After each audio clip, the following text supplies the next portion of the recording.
आज की बेटियां सिर्फ घर की जिम्मेदारी नहीं, आज की बेटियां पूरे समाज की तकदीर बदलने की ताकत रखती हैं। और इन्हीं बेटियों के लिए सांसद इकरा हसन ने एक ऐसी बात कही जो हर माँ बाप के दिल तक पहुंचनी चाहिए। इकरा हसन कहती हैं, अपनी बेटियों को दहेज कम दीजिए लेकिन शिक्षा जरूर दीजिए, क्योंकि दहेज कुछ घंटों की रस्म होती है, कुछ लोगों को दिखाने का दिखावा होता है, लेकिन शिक्षा जिंदगी भर साथ चलने वाली ताकत होती है। दहेज बेटी को कुछ पल की पहचान देता है, पर शिक्षा उसे पूरी दुनिया में अपने पैरों पर खड़ा होना सिखाती है।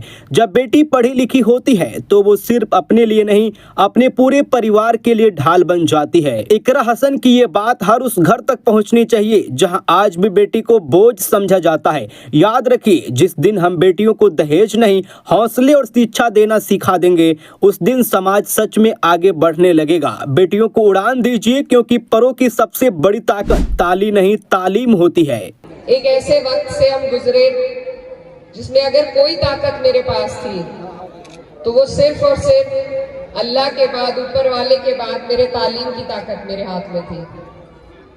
और जो हिम्मत और हौसला आपको पढ़ाई दे सकती है, तालीम दे सकती है, वो और कोई चीज आपके हाथ में नहीं दे सकती। जब तक हम पढ़ेंगे नहीं, अपने बच्चों को नहीं पढ़ाएंगे, हम उन्हें बेहतराई की राह पर नहीं लेकर जा सकेंगे। हमारे देश के लिए ये जो आज सभी लोग आपसे हमसे सर्टिफिकेट मांगते हैं, देशभक्ति के सर्टिफिकेट बांटते हैं और मांगते हैं, जब हमारे बच्चे कोई डीएम बनेगा, कोई इंजीनियर बनेगा, कोई डॉक्टर बनेगा, तो हमें किसी को सबूत देने की जरूरत नहीं पड़ेगी। खासतौर पे मैं अपनी बहनों के लिए कहना चाहती हूँ कि हमारी जो बच्चियां हैं, हमारी जो बहनें हैं, बहुत ज़हीन और बहुत काबिल है।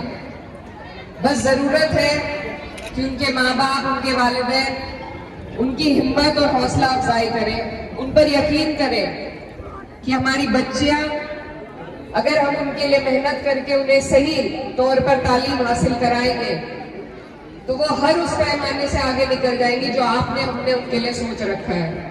और आपकी बेटी बहन आपके सामने वो जीता जागता सबूत है। मेरे माँ बाप ने बचपन से पढ़ाई पर ध्यान दिया। सिर्फ विरासत से काम नहीं चलता।